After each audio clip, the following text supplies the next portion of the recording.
we're going to welcome to the library of the author Sawyer Benjamin. Hello, hello. We're here to talk to you because you are not only an author, but a member of the Degrassi Kid Discord. So you're a huge fan of Degrassi. I am indeed. So I would love to know, what's your Degrassi origin story? Oh, this is such a fun one. I kind of have two different initial introductions to Degrassi. There's my fake one and then my real one. And I know you heard this story during the interview with Stephen Stone, but I grew up in a very conservative family. And there was one day where we had the TV on and Teen Nick was just the channel we had on for background noise. And my family was all over, my extended family, and a commercial for Degrassi came on. And it was a commercial that showed the scene of Manny walking down the hallway in her blue thong. And I had never watched Degrassi at that point, but for some reason, I was just so done with my family's bullshit, I guess, at that point in that day, that they all started making horrible, slut-shamey comments about Manny and the show. And I randomly decided to lie and say, I love that show. That's my favorite show. And that hurts my feelings. I don't know why I just decided to do that. And I think they were so used to me being quiet and mousy that it kind of shocked them and they just kind of shut up. Fast forward, probably not even a year. And I found Degrassi again, truly, through watching South of Nowhere. It used to come on either right, before or right after South of Nowhere. And what really drew me in was, Ellie's storyline and her self-harming. That was at a point in my life where I was doing similar things for similar reasons, and that caught my attention because it's such a experience when you see someone on TV that you can relate to. And then it was all uphill from there with me and Degrassi. Honestly, I can kind of relate to that. Just seeing someone that you automatically recognize yourself in on TV. It's such a unique thing. It feels rare even though it shouldn't be. Exactly, yeah. And I feel like Degrassi is one of those shows that has given so many people that opportunity to see themselves. I know it's given me that opportunity so many different times, not only in Ellie, but in Adam, and in Tristan. I feel like I'm certainly missing some. Grace. Yeah, Degrassi, I think has just given so many people that chance to see themselves. And that's a really unique thing that I think comes with this show and being a part of that fandom. Yeah, I feel like I can definitely relate, and I know a few other people who can as well. Mm-hmm, for sure. So, yeah, you mentioned that you said this on the Stephen Stone Zoom call, which kind of leads me to my next question. Have you read any Degrassi books, which includes memoirs and autobiographies by the cast? So I did read Stephen's book this time around with the book club. I listened to the audiobook actually, but in my opinion that counts as reading. So I read that book. Perfect. Okay. So I did read that one along with the book club. I have a physical copy of the book. But when my service dog was a little bitty puppy, she chewed it up, so it's missing a good chunk of the book. So that's why I didn't read the physical copy ever, even though I technically have it. And then I started reading Linda's memoir in the same way. I started reading it via audiobook on an app, and then halfway through the app deleted it, and I just haven't gotten a chance to finish the book. But I'd love to finish that one as well as read any of the other Degrassi books in the future. Okay. No, I will agree that Stephen Stone's audiobook is my favorite way to read it. His voice is just so soothing, and the way he tells stories is just so it really captivates you. Yes, and the way he perfectly puts the footnotes right next to what he's talking about, and he has all the clips of the songs throughout, and having Christopher Ward's voice in there, I don't know, it just helps so much. It really does. It really elevates the audiobook experience, having those little extras in there that he threw in. Yeah. I'm really upset that Linda didn't even get the chance to read her audiobook out loud. Yeah, but I know it's always I think a special thing when the author reads the book, but regardless, I know what I did get to read of Linda's book was really good, so I do really want to finish it one of these days. I just haven't gotten there yet. Okay. Yeah, I highly recommend it. Linda's book club was tons of fun as well. Yeah, I was there for a little bit and then I think it just wasn't working with my work schedule, so I wasn't able to continue joining. But I did just remember one Degrassi related book that I really want to read, but it's not in print anymore, is Sarah Weiss Glass's poetry book that she released a few years ago. It's not I in didn't print. even know she And had one. yeah, I can't think of the title right now. I can certainly find it for you. There's like still a listing for it on Amazon. I have it bookmarked somewhere. So I'm waiting, hoping it'll come back in print one day. But just like a little poetry chat book she put out, I want to say maybe 4 years ago, 5 years ago. That's amazing. Yeah, I really want to find that one of these days. If anyone knows where I can get a print of Sarah Weiss Glass's poetry book, let me know. Yeah, as soon as I figure out the title of it, I'll edit in a little clip of me saying the title. Perfect. So I googled the title of that book, and it's called The Art of Breaking Glass by Sarah Weiss Glass.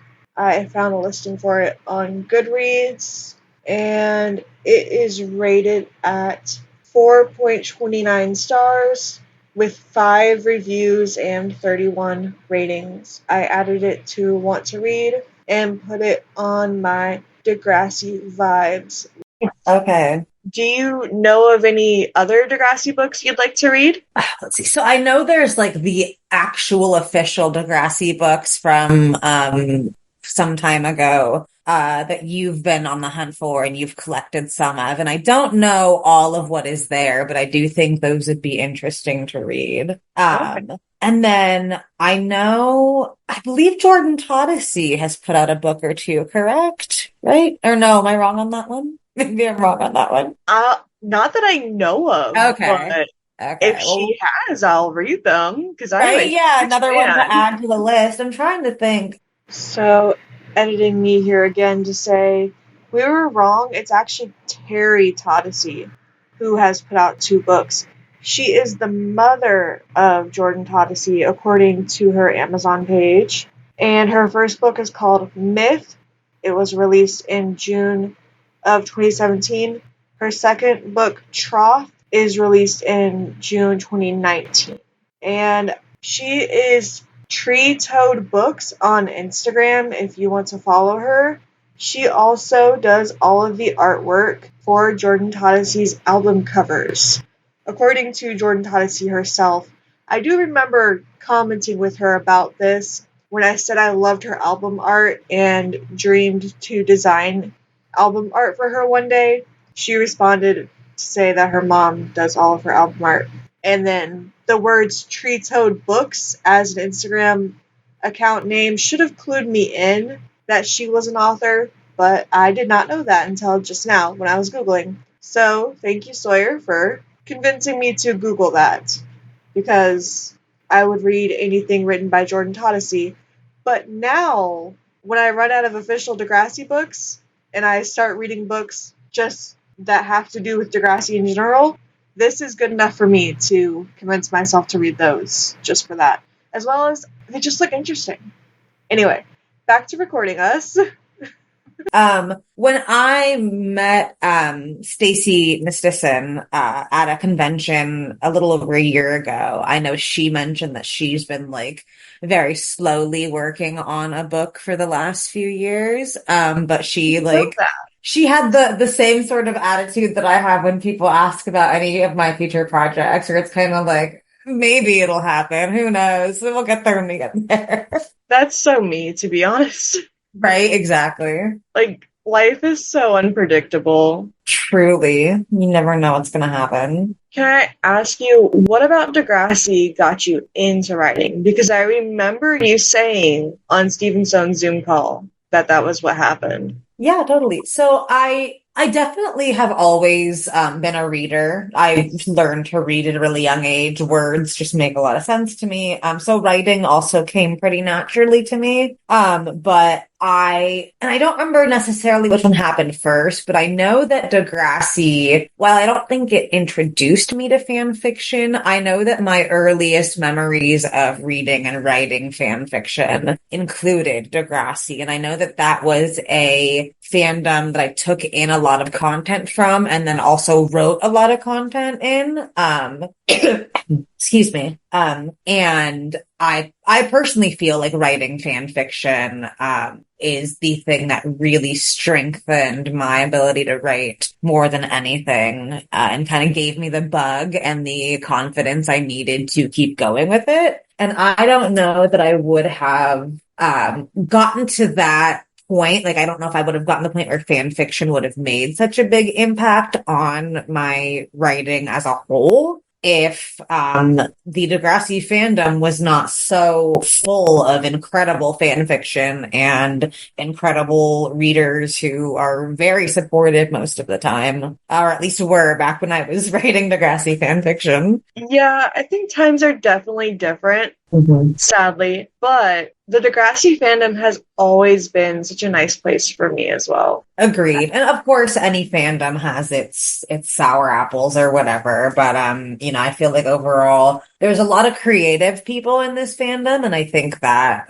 brings a lot of people together as well in a very unique way that I don't see in a lot of other fandoms. Yeah, I'll admit, I feel that same way about like the fan art kind of Redbubble stuff of the Degrassi community. I don't see the same for like Pretty Little Liars or any of the other ones I'm part of. Exactly. As someone who cannot draw to save my life, I am always blown away by the people who make any kind of fan art and the stuff that I see on Redbubble, in the Degrassi fandom or otherwise, because that is completely out of my wheelhouse. I kind of feel the same way about fanfic. Like, I can write some small poems here and there, but I don't think I can write a whole, basically, book where, like, all these characters that are already made get in and out of relationships and situations. Yeah. See, I think one area where writing fan fiction might have hurt me as a writer just a little bit is that I really struggle now to try to create, I try to create my own characters. Because I'm so used to having characters that are already made and just learning them from the inside out, which I think comes a bit more naturally to me than trying to like create a character from the ground up.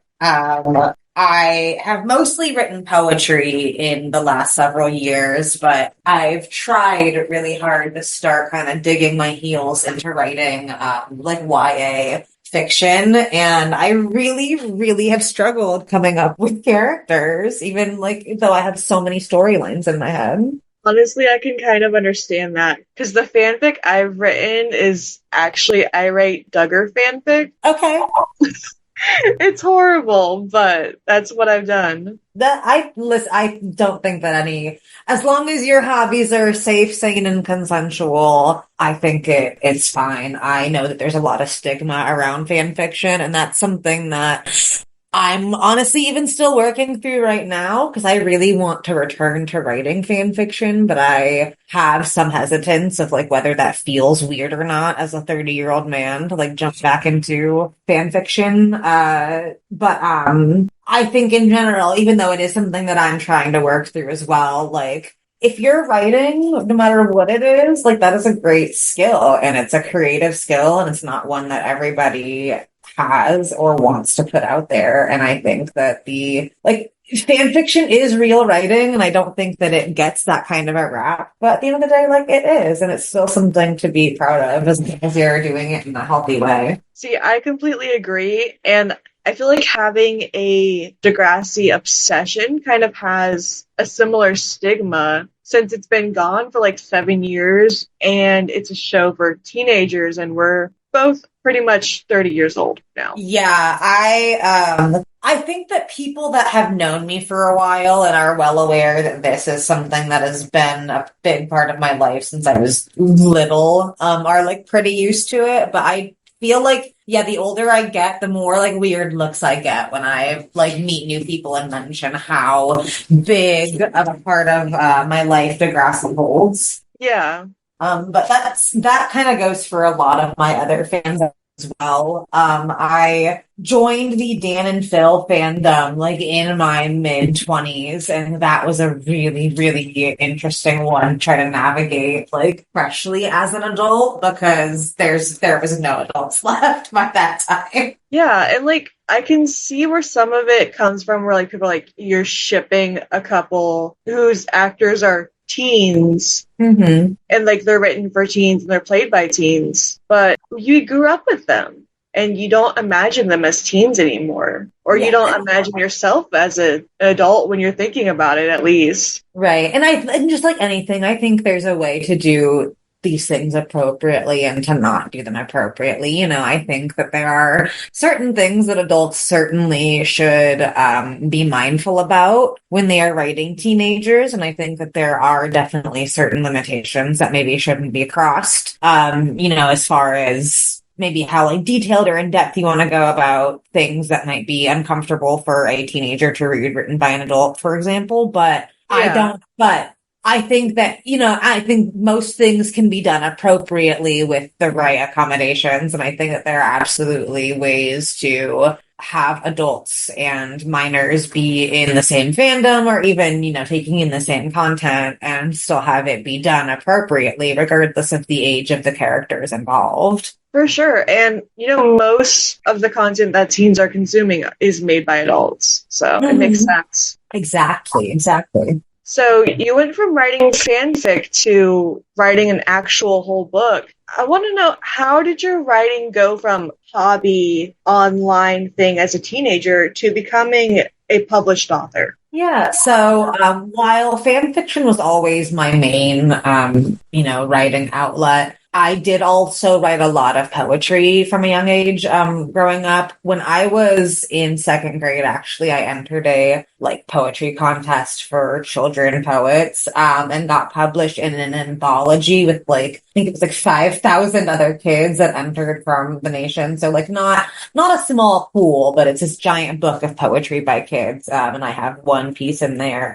So poetry was always, while not my main writing outlet, was something that I was really involved with as well. And I tried other things here and there, scripts and, you know, non-fan fiction related short stories. I did some freelance writing for a while, for a company that did, vegan skincare. I did some like blog writing for them, simply because I needed the cash. But it was actually, I was, a few years into living in Virginia, and at the height of my diagnosis of my endocrine disease. And I just had so many feelings, and I was just constantly writing them down.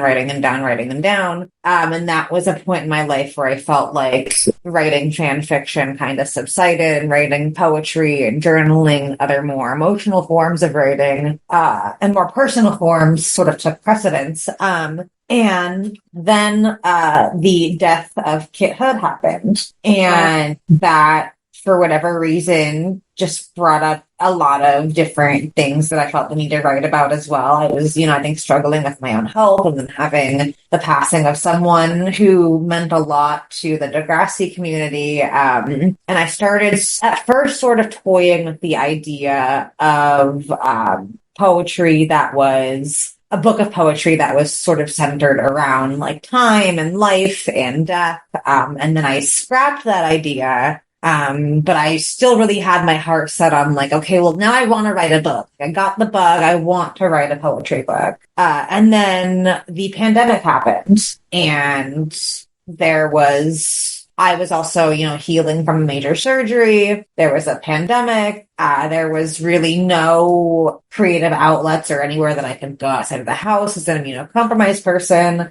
So I just took to writing. And at a certain point, I had written so many poems about sexuality and gender that my brain was like, okay, well, this seems to be something that I have a lot of content about, probably produce a lot more about. Maybe this is a direction I could go for putting together a book. And then it just kind of went from there. And Blink, which is my poetry chapbook, became my little pandemic passion project. Honestly, that makes sense. I think a lot of people started small passion hobbies during the pandemic, and yours just seemed to increase during it. Exactly. It just took a whole other level.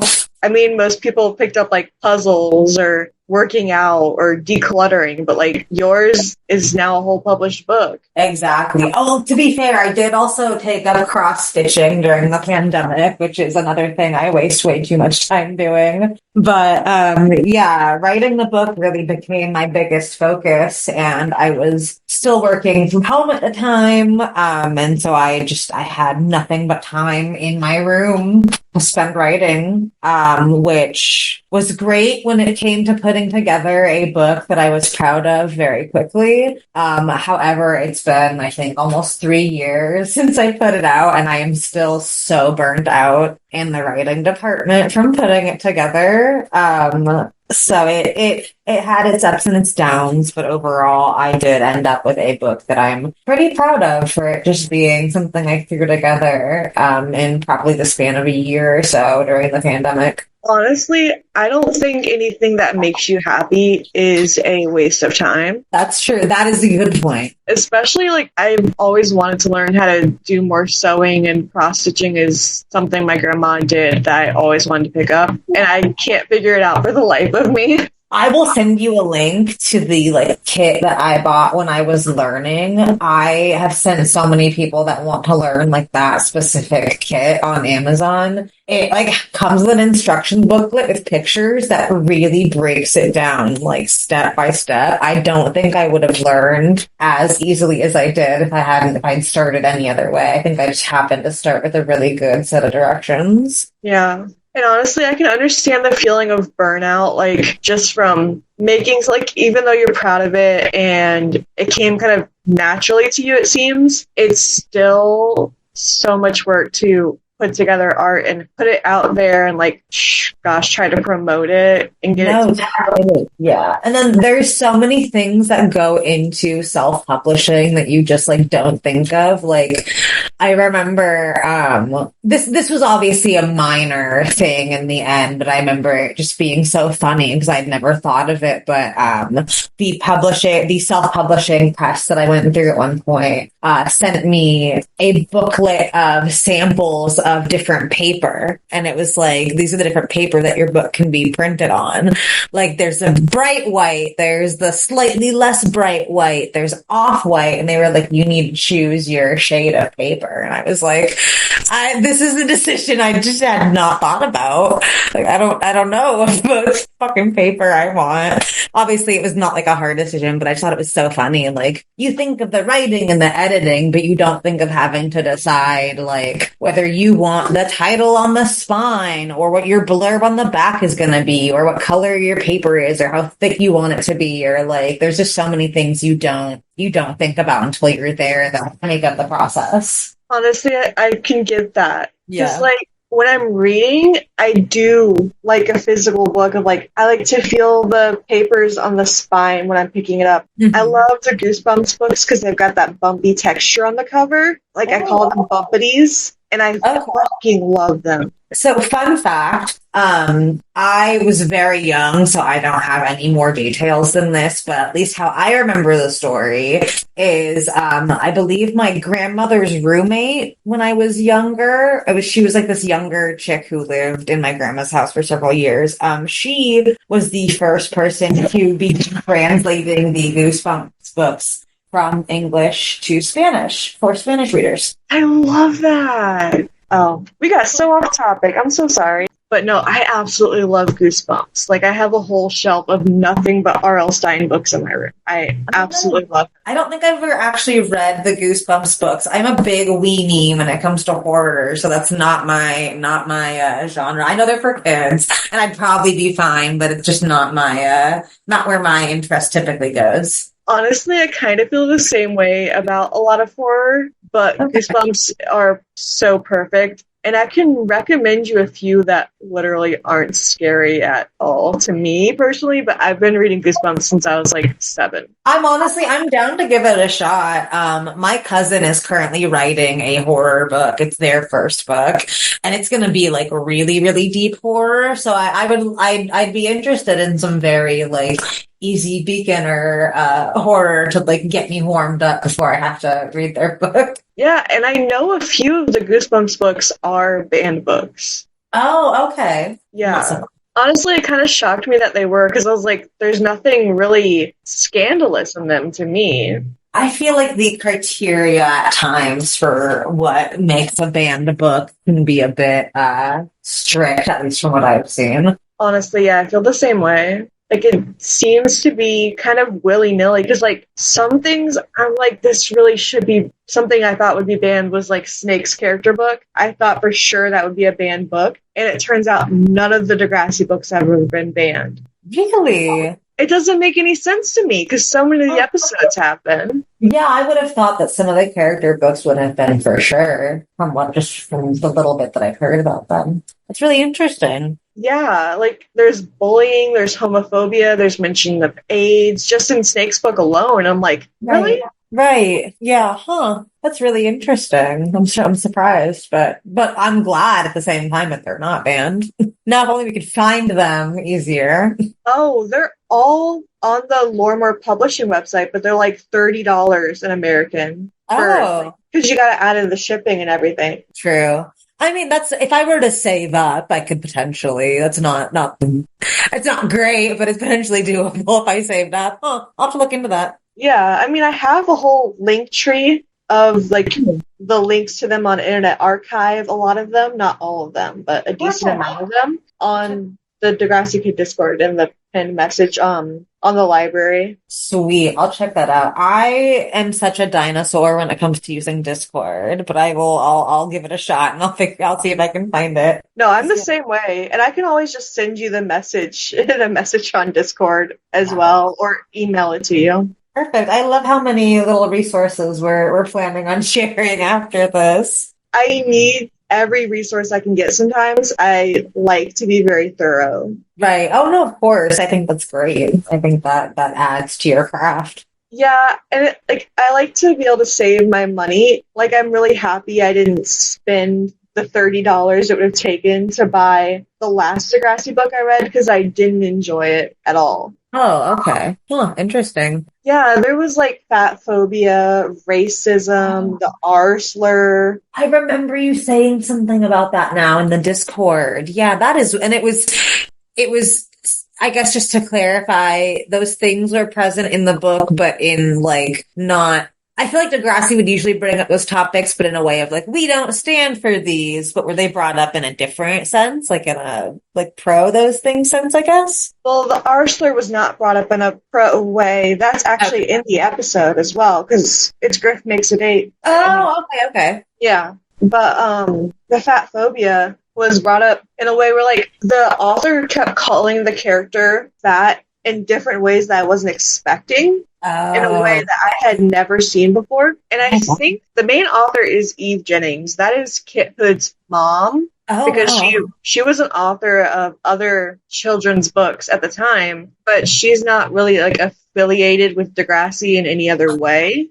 Right. And I feel like, from my perception, I can't say if this is actually true or not, because I haven't talked to Linda Schuyler about it, but I feel like no one really back-checked her work. Like, no one proofread it. Yeah, that would make sense. And I do feel like some of the terms didn't feel racist at the time of the writing. Right, but we've since learned better that they are. Yes. And this is like why I've said these books need to be reprinted. They need to be updated for current time, when we don't say things like phobia and the G word that I didn't like. Yeah, when we're more socially conscious of what is appropriate to say or not than we perhaps were at one time on like a societal level. I would be really curious about like the process of getting those books reprinted, or even like someone writing more. I would love, like, I have zero idea what that process would look like, but I would love to, like, I feel like that'd be such a dream to like get permission to like write the next set of Degrassi books. Like, that'd be so cool. Like, what a full circle. I know that Exit Stage Left was recently reprinted. I just got a copy of the reprinted book. Oh. Yeah. That's cool. This is the old copy, and this is the reprint. Oh, how cute. Yeah. I Huh. haven't read the reprint yet, but there are things that I'm like, I hope they change. I did do a whole episode Yeah. about the reprint itself, even though I Okay. haven't heard Exit Stage Left yet. I just kind of mentioned what I hope was reprinted and what could change and things like that. Yeah. I'd be really curious to see what the differences are after you've read through it. Yeah, I know some of the character books were reprinted around 2007. Okay. Like, that's still so long ago. Yeah, that's still a very long time ago. I think around the time when I started watching Degrassi, like truly watching it was 2007, 2008. So that seems like forever ago. Yeah, and I know from my understanding, they put those out as a way to kind of promote the extra credit graphic novels. Oh, okay. I had Yeah, zero idea those were a thing until very recently. I have links to all four in the link tree. Oh my God. Okay, I have to go check out this link tree after this. I'm gonna make a note. Yes, I love having that resource, just like to be able to say, here, they're right here. No, yeah, that's incredible. That's really you've been like very like on top of it, like on ahead of the game with all the planning and being so organized. I love it. It took me like 3 weeks to do that. Hey, it turned out great, so I think Thank it's a you. success. Yeah, I'm gonna definitely going to take a look at that after this, but We got off topic, but we're gonna get back into it. We're here for Banned Book Month. we are. Do you have a favorite banned book? I do. It's actually one of my favorite books of all time. Looking for Alaska by John Green. I have not read that one. I mean, is it like the most artfully written book in the world? Like, no. I think it has some really powerful messages. I think that I read it at a point in my life where I really needed it, and so it really means a lot to me now. Overall, I think I mean, it certainly, it's a book that has received a lot of criticism, and I think that a lot of that criticism is fair, but at the same time, I still love it. Our art doesn't have to be perfect, and I think it is a phenomenal book, and I really recommend it. Honestly, I think we can say that for a lot of books or TV shows in general. Right. Nothing's perfect. No, I think we all have our like problematic faves, as a lot of Oh, people. for sure. Degrassi. Let's be Yeah, real. I think all media, as I've noticed, has its faults, but like it's really about how you connect with it. Right, exactly. Like even just small characters, I think. Like Jay Hogarth is one of my problematic faves. I mean, Tristan is my favorite character of Degrassi time, and that is a very, very controversial opinion, so I feel Yeah. you. I can say I love beginning Tristan more than end Tristan. I think that's fair. I just love Tristan, but I think that's fair. And he also, again, like, is not without his criticisms. Like, no, Yeah. He goes through a yeah, journey. for sure. And I can absolutely sit here and say, like, yes, he said things that were biphobic, and he was Yeah. shitty to see, and like, but there's also, you can look at any character, I think, or most characters, and find just as many flaws of varying varieties. Yeah, I mean, Adam's definitely not perfect. Right, exactly. Yeah. And look at how beloved Adam is. How many people do you meet that are like, oh, I can't stand Adam? Like, not many. Honestly, I can't think of one, but like Yeah, me neither. he annoys me every time I watch that last episode and he's like chasing after Becky and I'm like, why? She doesn't trust you and you Oh, don't trust her. for real. It's so sad. I have so many feelings about what writing Adam off in general, but how they did it and why they did it, and just I think there were so many other ways they could have gone about that other than making it about Becky Baker, but I digress.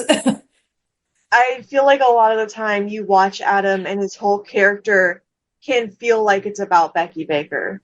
Right. And don't get me wrong, I loved Adam and Becky together, but like give the boy some plots that aren't just about gender identity or Becky Baker. Like, please. Yeah. Or picking up Drew's mess. Honestly, Drew is the hottest of messes. Yeah, okay, fair. Yeah, yeah, see, Drew, again, like a beloved character by so many, but also, like, did so many. Problematic fave. Exactly, yeah. Yeah, I wish for a reboot where we have that trans character and a non-binary character who both aren't flailing for the cis heads. Agreed. Agreed. Yes. I would love to see, first and foremost, a trans character actually played by a trans or gender non-conforming person. That Let's would be let's nice. let's start there. But yes, I think it would be really nice, if and when, hopefully when we get a Degrassi reboot, to see a trans character that has a little more depth to them beyond their gender identity. And I think they really could have gone there with Yael Yeah. had they been given the opportunity to. But obviously now that opportunity's not there anymore. But I think they could have potentially done that with Yael and given that character a lot more space. But we'll never know what they were gonna do with Yael. I mean, I do feel like if there was a reboot, I would like to see the Yao character come back, maybe as a guidance counselor or Yes. Like working in like media, what is yeah, it? Media immersion? Yeah. media immersion could be good as well. Yeah.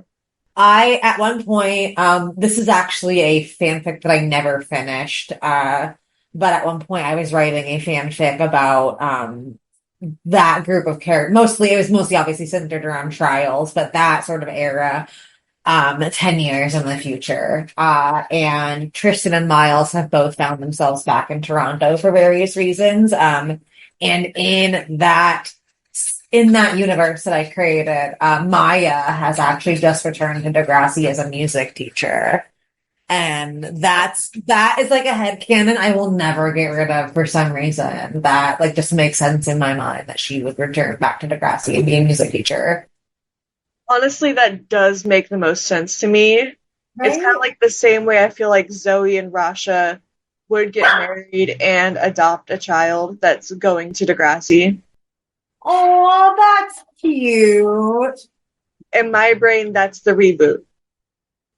That's really cute. In that same fan fiction, my plans for Zoe and Rasha, they were also going to get married and have kids, but not through adoption. But I love that. I do agree. Zoe and Rasha need to be 100% endgame.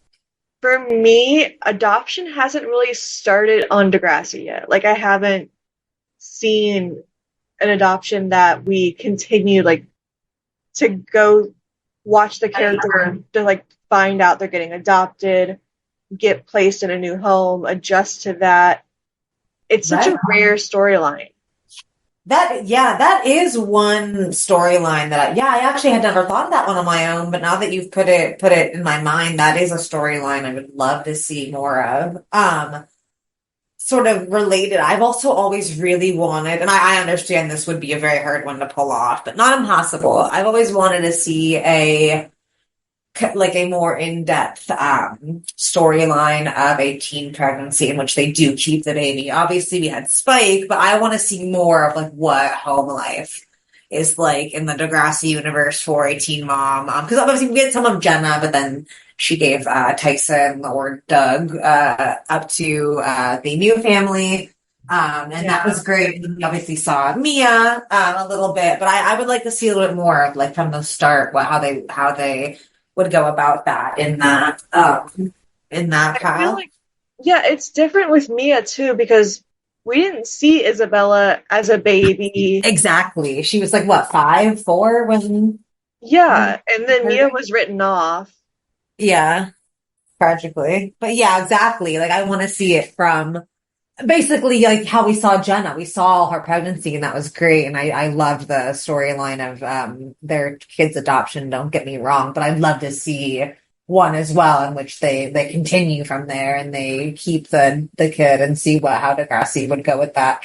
I have so many various ideas for storylines I would love to see in this original fictional reboot. I think we're all planning our own reboots in our head. Like, I definitely think Steven Stone has one that he's Oh, just for sure. not saying. Oh, I think he's at least like laid there at night and thought of like what he would do if he were to like sit down and write one. You know what I mean? Yeah, and I'm just like waiting for him to leak it. Right? Exactly. One of these days, maybe we'll get it out of him. That's the kind of thing where he's like, he said, I think Linda would write again before I would. And I'm like, I feel like Steven Stone and Linda could work on kind of a Degrassi inspired book that they could Yeah, put out. Like, where they would kind of write what they think the reboot would be, but kind of change character names a little bit so the fans aren't right. too privy. Yeah, there could be something. I would love to see more of them working on literally anything. I think everything they touch turns to gold, honestly. So anything they put out, I'm here for. Yeah, and we know the amount of times that they've been canceled and started up again, and like no one was even the wiser. Exactly, yeah. I feel like that's one reason why the fandom's like not gonna give up hope. No, I honestly have this like maladaptive daydream fantasy in my head of like me in another 10 years and like I've like kind of forgotten about it and then all of a sudden there's like a commercial on the TV for Degrassi and it's just like like it's back and like everything clicks into place again. But who knows? I could see that. I don't see Yeah. myself forgetting about Degrassi at That all, part, yeah, me either, true. I but still remember exactly. I feel like one day I could have given up hope, and then like out of nowhere I see a commercial because that's exactly what happened with the reboot for HBO. I had given up hope, Yeah. and then I saw the Instagram post, and it drove me wild, and that's how I found Jocelyn and everything. Oh, awesome. I didn't know that. Yeah, that I think a lot of us were a bit pleasantly surprised by the initial announcement of the reboot. I was hopeful that one was gonna happen. I just didn't think it was gonna start so soon, and then once it started, it ended so soon. Uh, Same. there was a thought. I was gonna say something, and I think I lost it. Dang it, it's okay. It's okay if it comes Oh. back. You can say it. I'll edit things around. I just remembered, I was going to say, I remember like the exact moment when I found out like about next class, like when we were in that limbo for so long of like whether Degrassi was coming back then. I was working the night shift at a hotel and, like saw the news on Twitter of someone like posting like a picture of the magazine where they said it. And it was like, I remember that exact moment. I remember like I was listening to a song by Set It Off, like over the loudspeakers at work, like exactly where I was. And like, I don't know, I kind of hope there's a defining moment like that someday when there's a reboot, but we'll see what happens. Honestly, I love that like you have that vivid picture. I Right. feel like you could write something like that. I totally probably could one of these days. Degrassi, I still to this day get ideas in my head for Degrassi related things, even though I haven't written Degrassi fan fiction or anything of the sort in a very long time. I know that feeling because like sometimes I'll randomly get an idea and I'm like, oh, Yeah, like I exactly. haven't thought about that in forever, but now I have this idea for like art or something. Right, exactly. Yeah, whatever your creative outlet is, when you are just that entwined in something, I guess it never really leaves your line of inspiration. Yeah, that's kind of exactly what it is. Yeah, that's how Degrassi is for me. It sparks up something every time I watch it. Exactly, it really does. And there's just so much to take in. It's like sometimes episodes hit you differently every time you watch it. Oh, 100%. I have so many like Degrassi opinions that have changed over the years. I used to despise Fiona and Holly J both, with, like every fiber of my being as a child, and that is Oh not true my gosh. anymore. That is absolutely not true anymore. Honestly, I Not kind of my feel favorite, that. but like, yeah, like it's interesting sometimes how your opinions can change as you grow up. But like, yeah, I hated both of those characters, and now like I am very neutral on both of them. Um, I think Zoe's the only character that I've like consistently always really disliked that everyone else likes. But No, I definitely can say I hated Zoe at first. And then I kind of realized, like, oh, she's very, very much crushing on Maya. Like, this whole Ah, time, she's, that's so funny. yeah, she's like, I hate that I love you. Oh my God, wait. Like, Oh, why have I never thought of that? the second she sees Maya, she's like, oh my gosh, I hate that you're hotter than me. Oh. Like, and I hate that you have everything that I want. And you are everything that I want. See, I have watched those storylines so many times, and now you just gave me an entirely new way to watch them, like an entirely new perspective. I've never thought of that. Oh my God. That's just the way I see it. Like, and it's kind of confirmed on one of the Red Couch videos that Anagolia does with, I think his name, Adamo. Yeah, I don't Yeah, know. Marco's actor, Adamo. Yeah, I haven't Yeah. watched those in forever. Oh, I watch them all the time. Like, that's one of my favorite things to watch when I wake up. I always wake up with YouTube or Bob's Burgers. I love both of those options. My like Degrassi extra content that I go back and rewatch consistently are any table reads. I love watching the table reads, and then episodes of After Degrassi. I have probably watched through Watch every those. episode online of After Degrassi 100 times. I love it. For me, I like the Straight Talk, the Red Couch, and the Minis. Okay. I still to this day feel like there's minis I haven't seen. I want to go through one of these days and watch like all the minis. There Like a day. is a mini that is like lost media. It's not on the Degrassi YouTube, but there is Oh. a making of it video on the Degrassi YouTube. And then I found a link to it, but it doesn't work. Like, it was removed. Oh. Yeah. That's I wonder why. That's so interesting. I wish I could ask someone about it, but when I asked Steven Stone about the lost manga sode, he said he didn't Yeah, even he remember making it. yeah. I know the writer, the Degrassi writers account, maybe like on Twitter, sometimes is still somewhat active. I wonder if they would be able to point you in the right direction. I am not on Twitter, but Okay. I would be into looking into it. Twitter is like a cesspool now. I haven't been I on know. 13. I recently deactivated mine, and I wasn't sure at first if I was going to deactivate it permanently or not, and I'm pretty sure I am. I'm just not going to go back. But for a very long time, Twitter was my social media of choice. And the Degrassi writers followed me a long time ago, and I had some really good interactions with them on Twitter over the years that I've been very grateful for. So I do love I have to say that I love their Twitter presence, but that does not stand for everybody on Twitter, especially not since Elon bought it out. No, I feel like Evie definitely feels the same way because she has that whole Yeah. TikTok trend of like she's reading the Twitter. Oh, okay. Yeah, she had like these little screenshots of chats that Degrassi writers have with people on Twitter that she was reading on TikTok. That Oh, gotcha. I've recently gotten into TikTok. Gotcha. I've never like watched their TikTok lives. I need to one of these days, but I just haven't done that. So I jump in and out of them because I am usually so tired by 9 p.m. that's fair. That's like when my night's getting started. It's so funny. But No, I am not a night owl at all.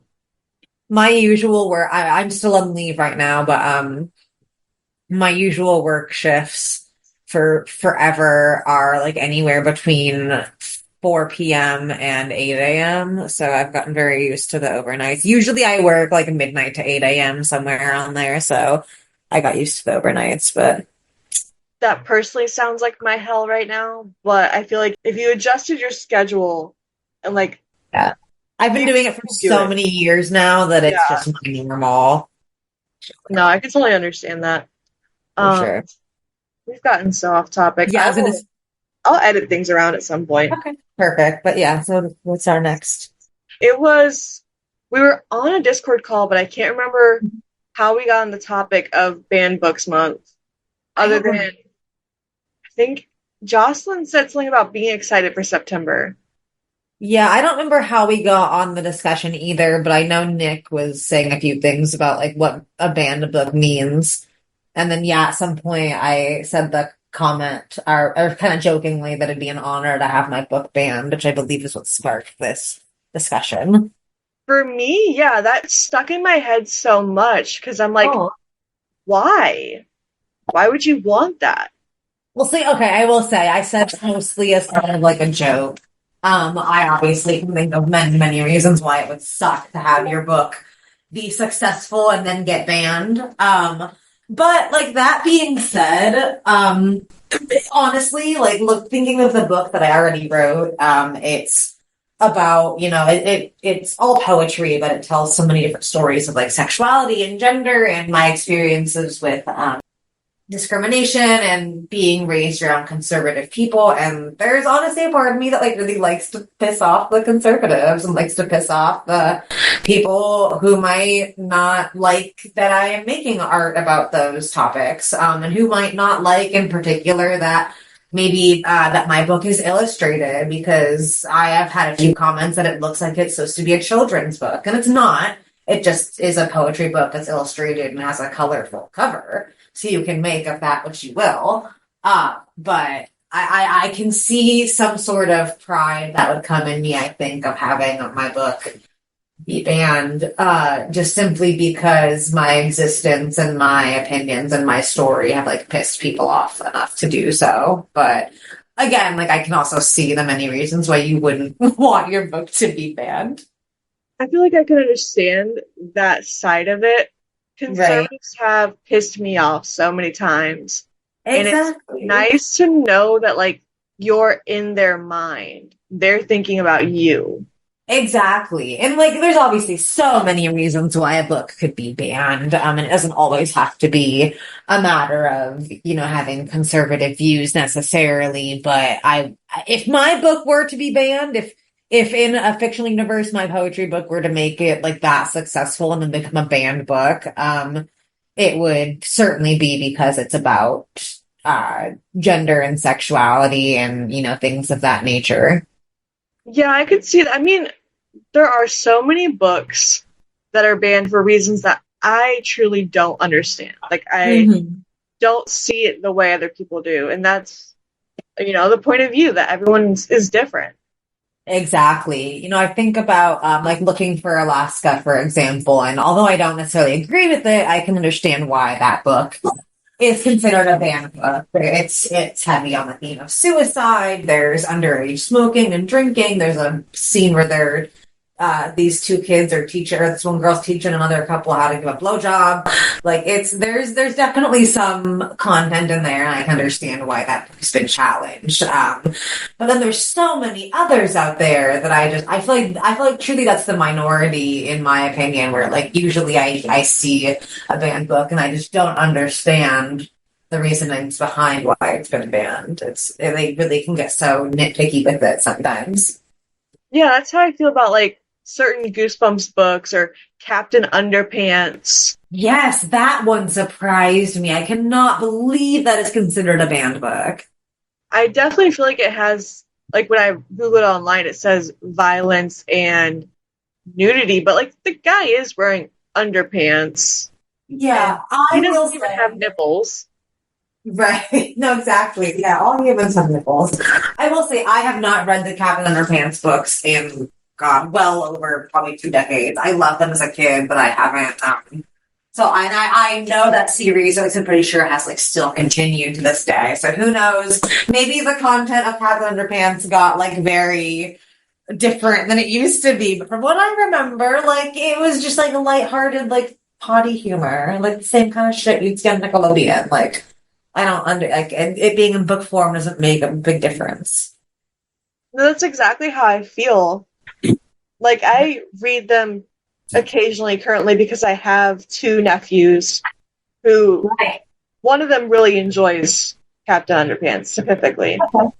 And I know there is a Netflix show now, and it's kind of like an interactive show where you can choose different situations that they go through. Oh, that's cute. I'll have to check that out. They also have one of those for Carmen Sandiego, which I absolutely love. Oh, that's cool. And I think Puss in Boots, too. What? Okay. You're, like, introducing me to so many things. I'm definitely going to check those out. That sounds really cool. Hey, it's editing me here to say the name of the Captain Underpants episode that I'm thinking of here is The Interactive Insanity of the Irritating Interlopers. It's also called Epic Choice Orama. And the name of the Carmen Sandiego one is To Steal or Not to Steal.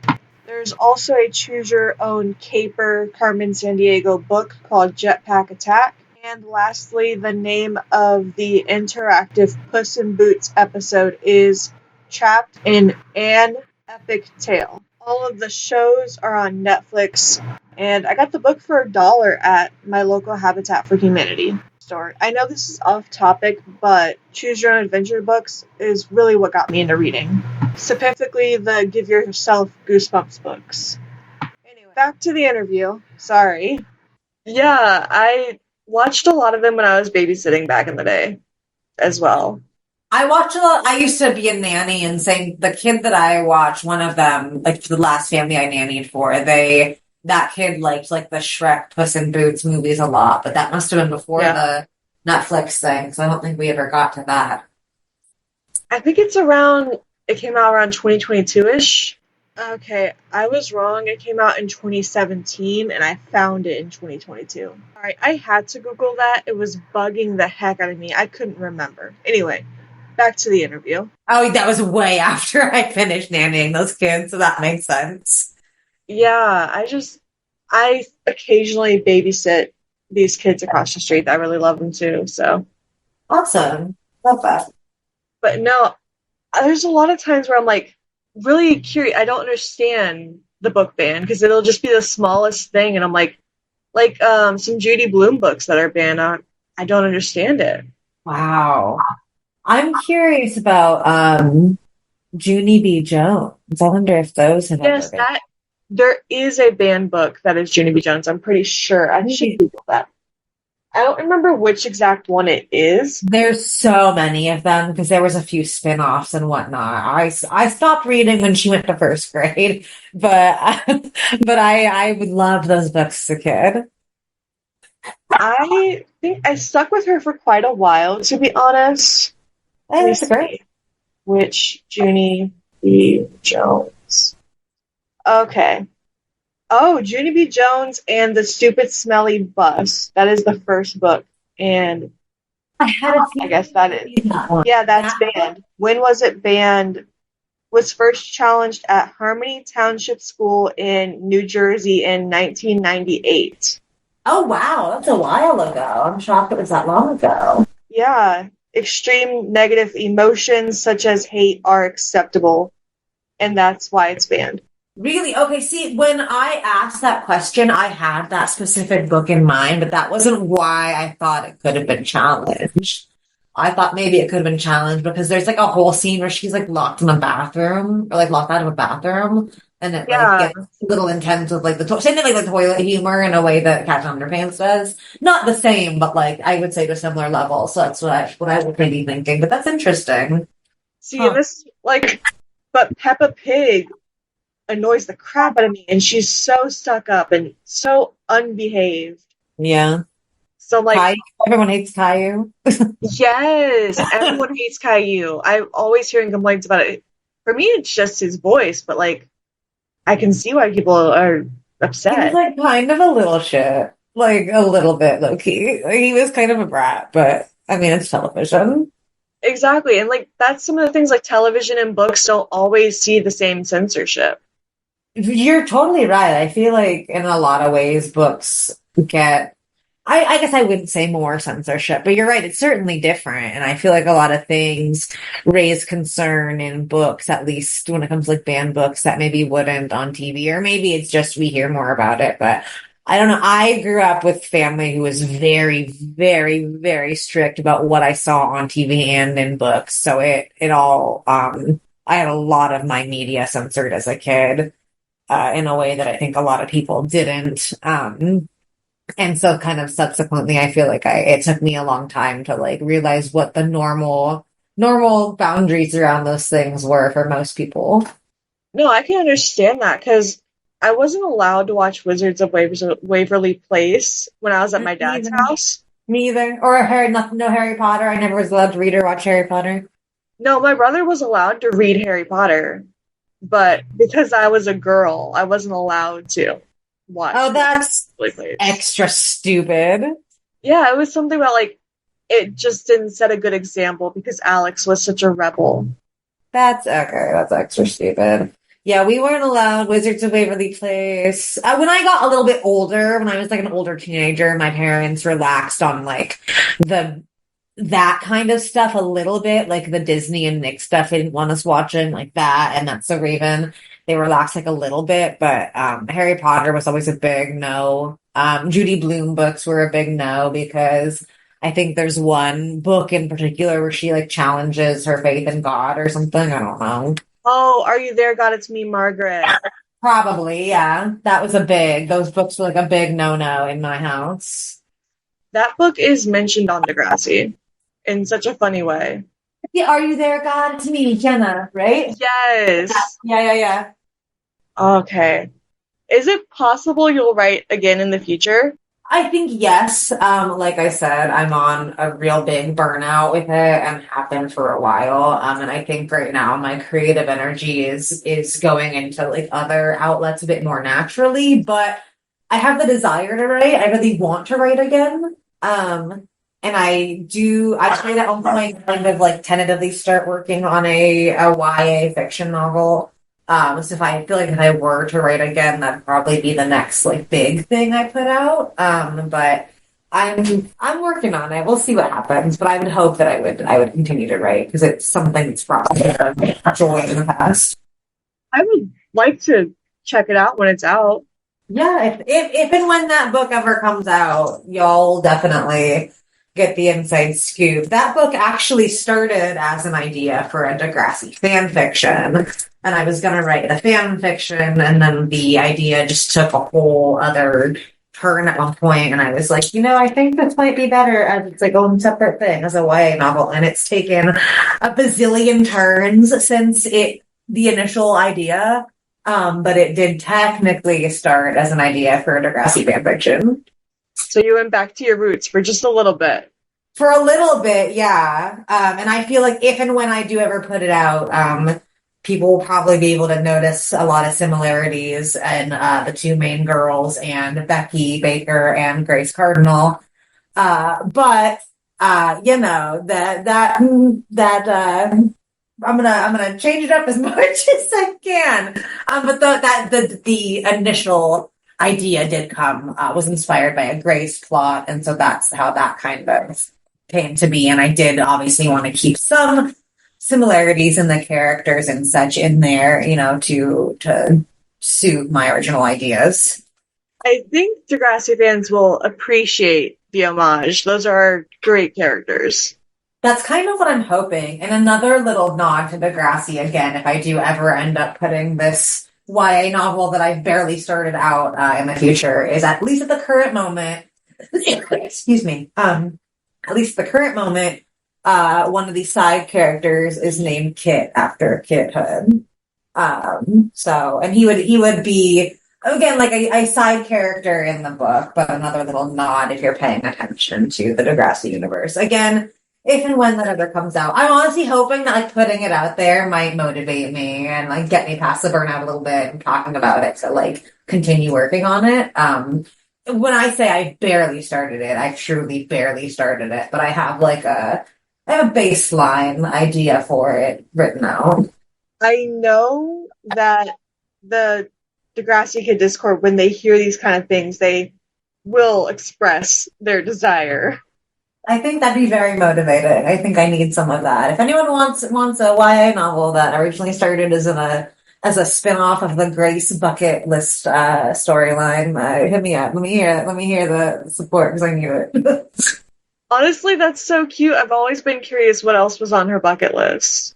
I hate, okay, as a chronically ill person, I won't go super into it, but I hate what they did with that storyline. And so my original idea was, how would I rewrite that?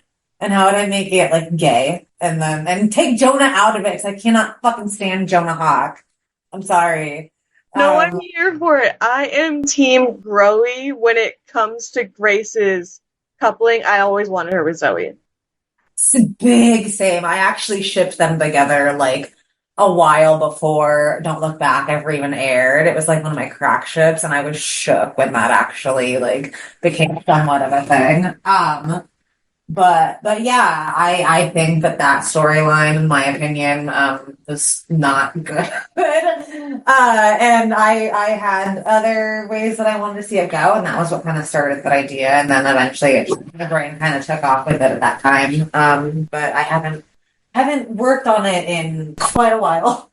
I mean, I think it's valid to test the waters with your sexuality and find out that it wasn't working for you and that like you're not gay, but Absolutely. that does not feel like Grace to me.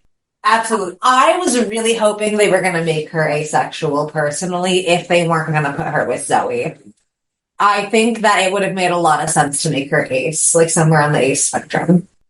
Yeah, the whole Zig crush storyline, that doesn't make any sense to me for Grace. If anything, I think it should have been the other way around. If anything, I think it would have made more sense for Zig to have had a secret crush on Grace this whole time than the other way around. I don't think it made any sense with the Grace secret crush bullshit.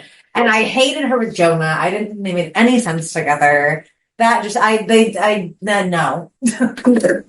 I feel like they're semi-cute, but it's like, I guess. I hated them together. I mean, up to each their own, but I really didn't like it. I also just really hate Jonah. Honestly, Jonah, I feel like they flopped with him. Aaron has so much potential, but the character of Jonah was just so dry. They didn't give him enough of an actual fleshed out showing us the backstory. Exactly. We see like he became straight edge somehow. He has a secret baby. Yeah, out of nowhere. Yeah, that one threw me the fuck off. And like the way they carried it into next class, they took this him owing Vance money thing and Zig jumping him and him stealing from Becky, and they dropped it. And it seemed like Zig and Jonah never even met. See, yeah, I would have liked, oh my gosh. I would have liked to have seen more of that side of Jonah as well, more of like his past catching up to him. And for me, that's where they messed up with Jonah. They completely changed his whole storyline. And I feel like it was because they were expecting a whole new audience with Next Class, and they were shocked when they got the same audience. Yeah, they got, the people that were there for the nostalgia, mostly. And we were all confused as heck, and they're like, oh, crap, we gotta do something here. Right, yeah. Jonah's character arc is not anywhere near my favorite, but it is what it is, you know? Yeah, I feel like it makes no sense, and I feel like Ziggs is kind of up there with that. Like, they dropped and picked up pieces, and it ended up not making a lot of sense. Yeah. So honestly, I feel like that whole, I guess Jonah's not. Like, I feel like a lot of that, like, Rubber Room group, they did a lot of, like, pick up, and then they put it down, and then they picked it up, and they put it down, and, like, there wasn't a whole lot of, like, consistency between their storylines. Like, in one of Grace's first episodes, she has, like, a line in the background where she yells at Tiny for hitting on her sister. We never hear or see anything about a sister. Where's the sister? I don't think I ever even noticed that. It's Maya, like, walks into the Rubber Room, and I think Grace has like, something in her hand, and she, like, chucks it at Tiny's leg or something. Yes! And she's like, I told you not to hit on my sister, or something like that. And we never hear about that sister or see a sister. We see a little bit into Grace's home life with her mom. Yeah, we do. Oh my gosh. You're so right. You're so right.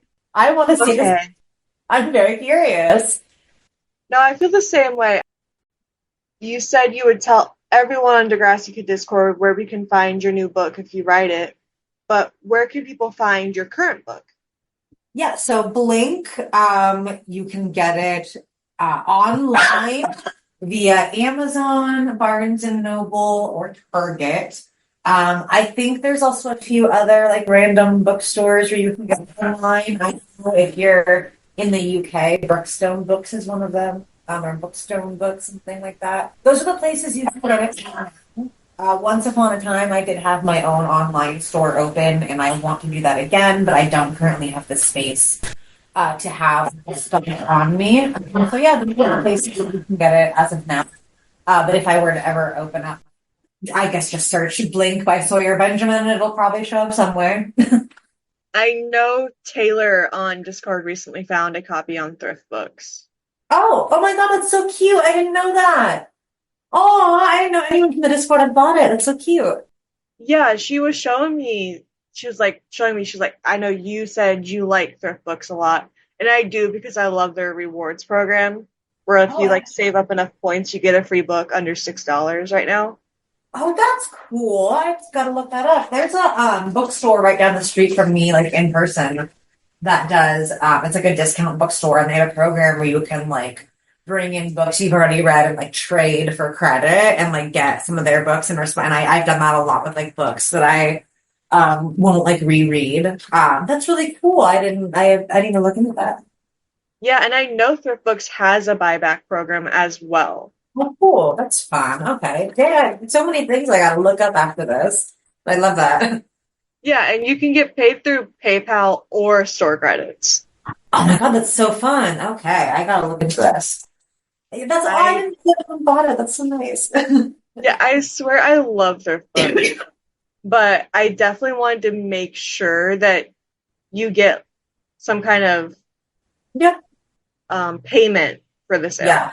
I mean, I get it somehow, somewhere. So I self-published through Income Spark Publishing Company. So they handle a lot of the distribution. I basically like get a payment from them every 3 months. That is like, this is all the money that you've made from all the different third parties we've sold to. So odds are, if you see it anywhere, like I'm probably getting something for it. I would imagine something like that. I'm not getting as much as like a direct sale, but I mean, I don't. If people read it, they read it. I also forgot to mention there is an ebook, and right now it's Kindle only, but eventually I'd like to have it be available for other e-readers. Honestly, that's really cool. Yeah, the ebook was a whole other adventure. Putting that together, that came out a bit after the book because it required special formatting and stuff. And I did that directly through Amazon KDP because that was just the easiest option at the time. So yeah, that's where the ebook copy is available as well if you are a ebook reader. I know on Amazon, I believe at the current moment, the going prices are like $3 for the ebook and 13 for the physical copy, but I don't know. I don't have any control over how Oh that. gosh, no. Yeah. That's really cool though, that there's so many different formats and you still get paid even if I choose my favorite way to buy books. I would think so. Yeah, I need to look into thrift books. That's really. I mean, I know at one point I saw a copy of it randomly on eBay, and I was like, I mean, okay, I don't know who's gonna buy it, but sure. I mean, I sell books on eBay all Oh, the cool. time. Kind of just if I read a book and I don't want to keep it to reread, maybe I didn't enjoy it, or just I don't won't think I True. won't enjoy it again a second time, we'll sell them. That's true. I guess yeah, I've definitely bought and seen like I guess like more popular books on eBay. I guess my thought was like I didn't think anyone would go to eBay and like buy my little 80-page poetry chapbook, but you never know.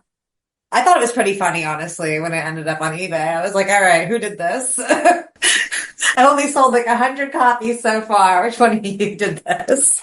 Oh gosh, oh no, that's a different experience for sure. I didn't. I thought it was funny, honestly, and truly and honestly. Like, if realistically, if someone's already read it and they, for whatever reason, didn't enjoy it, which is fine, or they don't, and they're gonna read it again. Like, I please pass it on to someone else in whatever way you see fit.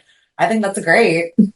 Honestly, kind of feel the same way, but I can't say I've experienced it yet. I haven't seen a lot of my art out there in the open. Right. Yeah, I feel like it's a different perspective every time. Like probably the same way you would feel about your book being banned. Like it would be different every time.